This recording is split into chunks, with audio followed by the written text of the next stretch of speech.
Welcome, welcome to the Lighthouse. And today we have a sound session. If you were in yesterday's session, which I'm not sure if any of you were, but if you were, our point of focus was creating fertile ground in the terrain of the body. One second, I'm going to turn this down a little bit. Fertile ground in the terrain of the body, which brings us to another idea about the body and about our self-development and about our becoming, and that's this idea of being a landscape, being a terrain. And I think the word landscape is really pivotal with regards to all of this, because it points to both our innermost happening, and it also simultaneously completely points to the outer world that we are existing in. And so landscape, creating fertile ground in the landscape of the body, creating beauty in the body and creating beauty in the mind, and having a mood of hospitality, a mood of welcoming for everything that is coming and going. So I want to dig right in, not a lot of talk here at the beginning without getting you started on a practice, because we have a lot of landscape to cover. So we're going to create a mudra for our first practice. Sit up nice and tall. I hear some of you right here in the room with me. Make sure your mics are on mute. If you would take a minute to make sure you're on mute. Ja, bitte. Schauen wir so aussi. I'm hearing maybe German. I'm hearing another lovely language. Yeah, so make sure your mics are on mute. Awesome. So we're going to begin with a mudra, and we're going to begin also a mudra. It's a tandem practice, mudra and breathing. So you're going to conjoin the thumb with the tip of the middle ring and pinky fingers like so. And then the index fingers are going to be extended straight north. And then you're going to orient the hands, the palms of the hands towards your body, and flex deeply through the wrists. So you've got a kind of right angle created from the back of the hand into the long bones of the forearm, okay? So on the inhalation, you're going to open the arms. And on the exhalation, you're going to bring them back out in front of you so that your hands and your index fingers are in alignment with the center point of the shoulders. So inhale, and then exhale. So the breathing is sitali breathing, which is a very important breathing technique in my views to have an affinity with, because it cools any and all excessive heat in the varying systems of the body and the body as a whole. So it's has a very riding like quality about it. It can catalyze a lot of healing for us. So there's no mystery as to why when we see people that we like, we say, oh my goodness, that person is very cool. There's a reason, when we are calm and when we are collected and when we are healthy, we're not overheating, we're cool. So you're creating a cooling effect by creating a curl in the tongue. And as you inhale, the oxygen and the air is going to pass over the cooling feature of the damp tongue. I know that genetically some people can't do this thing, but give it a try, and hopefully this will include everyone that's here today for this meeting. So you're inhaling through the open mouth across the tongue, and then you're going to exhale out of the nose, okay? So I'm going to demonstrate the whole thing put together.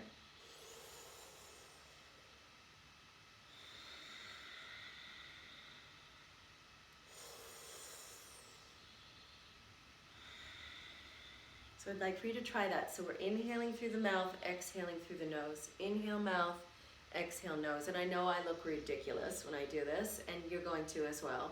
But it is not at all about what it looks like, okay? So go ahead and get this going for yourself and from within yourself. And in a moment's time, I'm going to start offering you a mantra. So this is the Apsoi Hoa mantra, and It's a mantra that helps us to penetrate the unknown with less fear, and to do it in a way where we feel some guidance and some protection. And I think that's pretty important. So you're inhaling through the open mouth, passing the breath across the coolness of the tongue, creating an internalized biological air conditioning system in your body. Exhaling out of the nose, keep that going. So we're using today's practices to get established in beauty. And I'm not referring to the type of beauty that is just nice and lovely, right? Rather, I'm pointing to a kind of beauty that is well-rounded and substantial, and that is about becoming, and it's about healing our patterns of repetition. Healing the patterns of repetition that have us feeling like we're stuck in the platitudes. It pulls us out of those platitudes, this kind of beauty of beingness, this beautiful mind that I'm talking about. And beauty, you know, it resists any kind of easy definition. It's beauty rests in both the particular and in the illusory. Beauty does. It's defined by the beholder, by the experiencer, by one who is witnessing, right? Let yourself be taken to this place of internal beauty through the practices that we're engaging in this morning together. There's a place within each of you that has never been wounded, a place of surety, a place of stillness, a place of confidence, a place of levity. And there's a place within you that has never been touched by space or time or anything that has been created. There's a place within your finite form that is expressed entirely by the infinite and the formless. And this is the beauty that we're endeavoring to create a relationship with this morning. And I think that the intention of mindfulness is to develop our ability to cross the thresholds of life willingly from this sanctuary, this inner sanctuary of awareness. And as human beings, we don't just merely hunger for beauty. We are undeniably most alive in its presence as it uplifts us to our highest nature, right? And if you ask me, beauty is not a luxury. It should be on our list of non-negotiables. Creating a beautiful mind through which to perceive is essential on this path. Breathe in a way that really is meaningful. Make this moment count.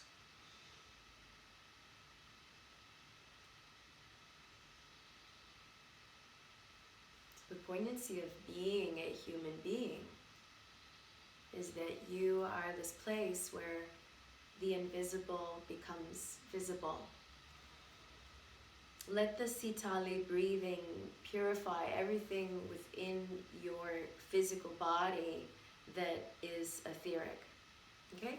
So stick in it, stay there for a few more moments because I'm going to sing.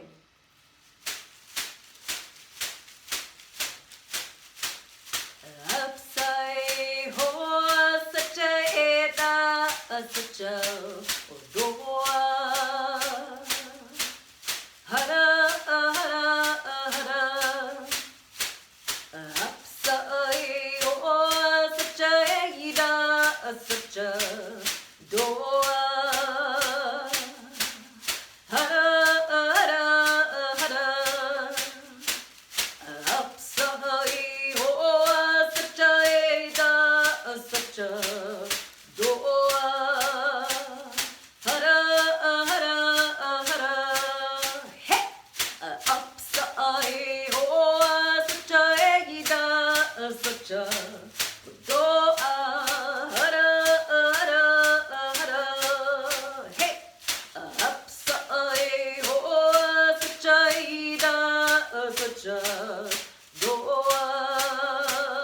Hara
Go ahead and bring the practice to a close. As always, take a moment to bear witness to what just happened. If you were here in the room with me, you would see that my shakapas, these medicine rattles, which are made out of palm leaves from the Amazon jungle, they have just dispersed an immense amount of leaves all over the floor and all over my lap. For those of you who work in a healing way with me at the Zen Zone, you certainly are familiar with these, and which very well may be everybody that's on call this morning. And one thing that I want you to know about when the leaves fall out of the rattle, like they just did in a massive way, is that things are getting fixed. Things are healing. We're finding the strength and the fortitude and the forks in the road to create the change that we seek so that we can be the change.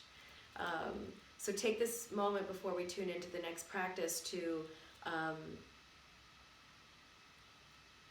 see the beauty on the inside of your mind, to see your mind as a place of beauty, a landscape of beauty, this inner terrain of human beingness, having pulled us out of the platitudes of habituation and into a refreshed, vast, wide open field.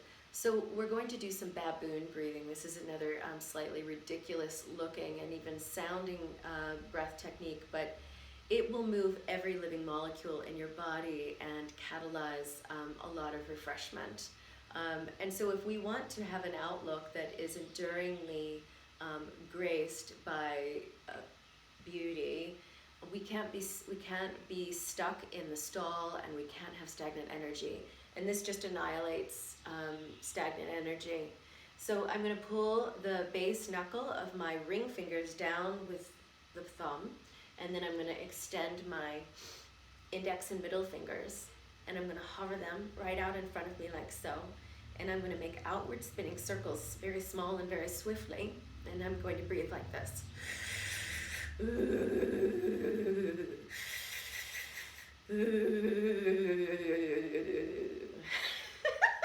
Isn't it crazy? But I promise you, if you did this, I'm going to do it with you for a moment, and then I'm just going to do it with you, and then we'll move on to the next practice, which will involve some more sound. Hold nothing back. Be willing to be a little bit silly. Be willing to be playful. Be willing to do something that seems like it's way out in left field and way out of your box and way out of your comfort zone, because good things rarely happen in the comfort zone anyway. So create the mudra. Pull the ring fingers down with the thumb, extend the index fingers and the ring fingers, the index and middle fingers, and really extend them. Like, feel the energy and the electricity of your body really bolting through those two fingers, okay? Then hover the elbows alongside the ribs, sit up really nice and straight, have your low ribs drawn in, and then create the circles. Looking at the tip of the nose. Sipping breath in through the open mouth on the inhale. Let the sound of the out breath release the body of any and all tension.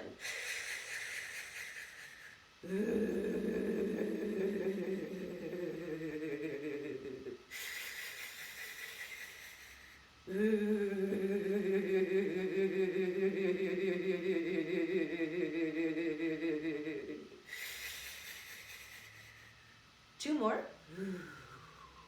And then last one. Good. So that really brings us into that symbiotic and seamless relationship between the inhalation and the exhalation and the power of sound. The power of sound is very helpful with respect to establishing a fresh mind, which is what this is all about. So we're going to make another mudra here in this morning's practice. This is Eagle Mudra, and this is a very beautiful mudra that helps us to get a diagonality, a wide angle lens, and to create some effective perspective on the coordinates of the conditions of this moment, and whatever it is that this moment and these coordinates may be holding for you, okay? So the Eagle Mudra is helping to get you up off the ground, into the stratospheres, and to have that big eye, the world eye.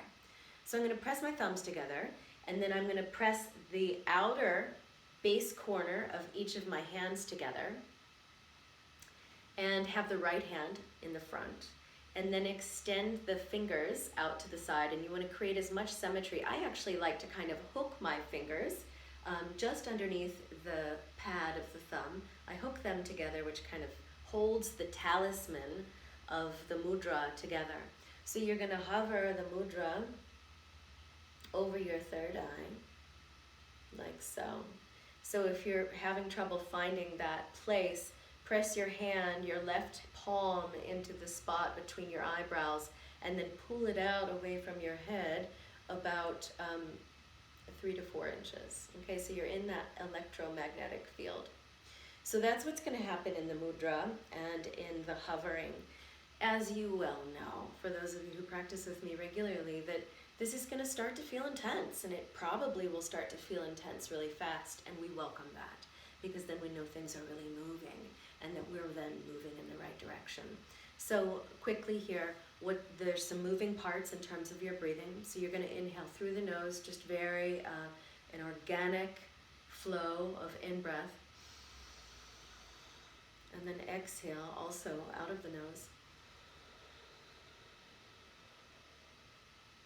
And at the completion of the exhale, squeeze at the perineum and lift the energy from the pelvic floor up towards the ball of the belly, back towards the kidneys, up towards the bottom of your heart, and then just pause there, having created a sophisticated hollowing out, even if it's just fractional, a little hollowing out in the ball of the belly, and then you relax so as to receive the next inhale through the nose. So this is a Uddiyana Bandha. So the bandhas are creating pressurization and purification and rinsing and detoxing. So really, from all of the schools of thought from which I teach, the finest and fullest form of detoxification, it always comes from within. And so to develop literacy and fluency with how to use our musculature and to use our breath and to use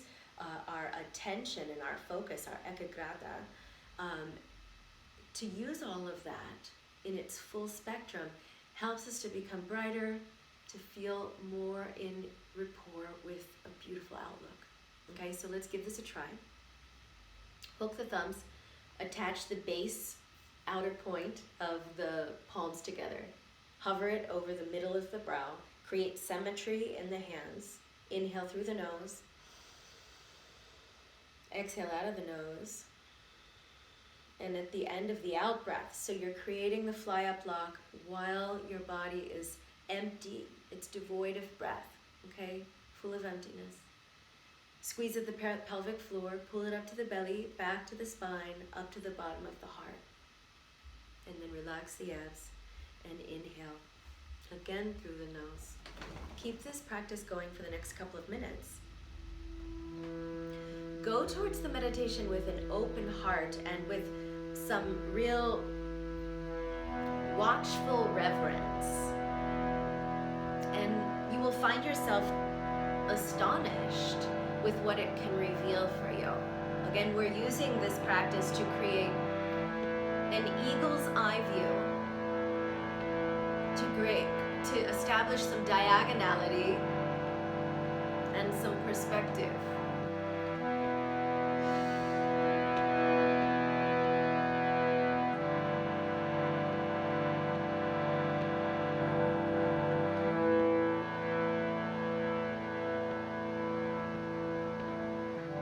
One last thing I want to say before I start singing is that in those moments when you start feeling like the meditation is pushing you and it's challenging and maybe it even feels a little painful, use that space as a profound opportunity, poignancy, there it is, for expressing your greatest joy and your deepest sorrow. It's a container within which to do both at once. Hara hara hara hara gopinde, hara hara hara hara mukande, hara hara hara hara utare, hara hara hara hara pare, hara Hare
right into the closing practice without any just seamless shift right into it, okay?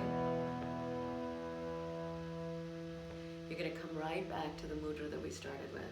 Bring your thumb to the tip of your middle ring and pinky finger, doing this on both hands. You're going to bring the index fingers to your heart center, and you're going to extend one arm and then bring it in and collapse. And one arm out and bring it in and collapse, okay?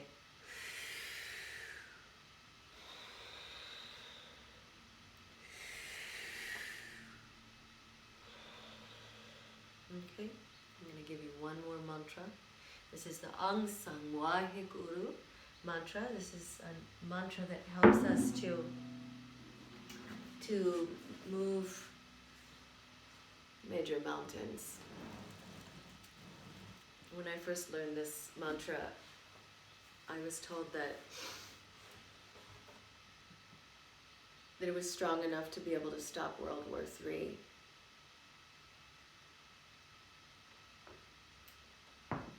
I also know that if we're going to change anything in the large nations of the world, we have to start in the small nation of the self. Keep the meditation going. You have to start with a small nation of the self, the small nation of the mind, creating beauty in your own mind, lifting yourself up and out of the platitudes. Pull yourself out of the platitudes, out of the patterns of repetition.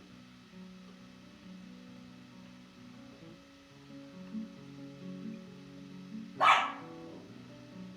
the dog alarm. Ang Sang Waheguru, Ang Sang Waheguru, Ang Sang Waheguru, Ang Sang Waheguru, Ang Sang Waheguru, Ang Sang Waheguru, Ang Sang Waheguru, Ang Sang Waheguru, Waheguru, Waheguru, Ang Sang Waheguru, Ang Sang Waheguru, Ang Sang Waheguru, Ang Sang Waheguru, Ang Sang Waheguru, Ang Sang Waheguru, Ang Sang Waheguru, Ang Sang Waheguru, Waheguru, Waheguru, Waheguru, Waheguru, Waheguru,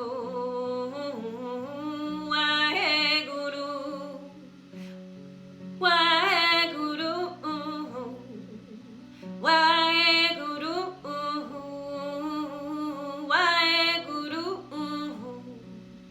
Waheguru.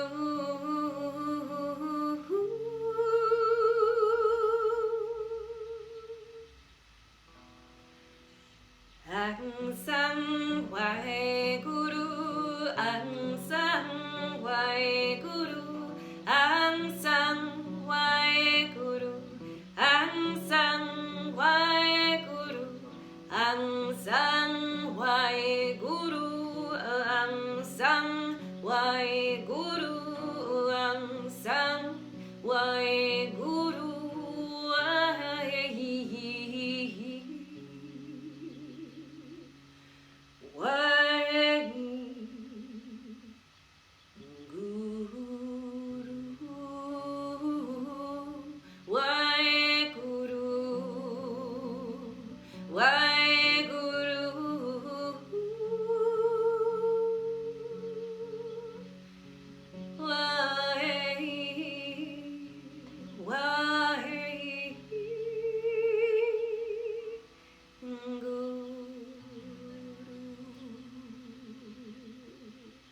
Bring both of your index fingers, please, to your heart.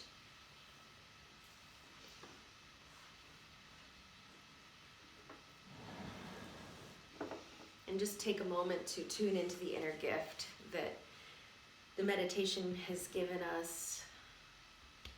But even more important, tune into the inner gift that is you. Tune into the inner gifts, plural, that have been given to us as individuals, and recognize that these gifts are not just for our individual use or for our personal development, but they are to be given in contribution.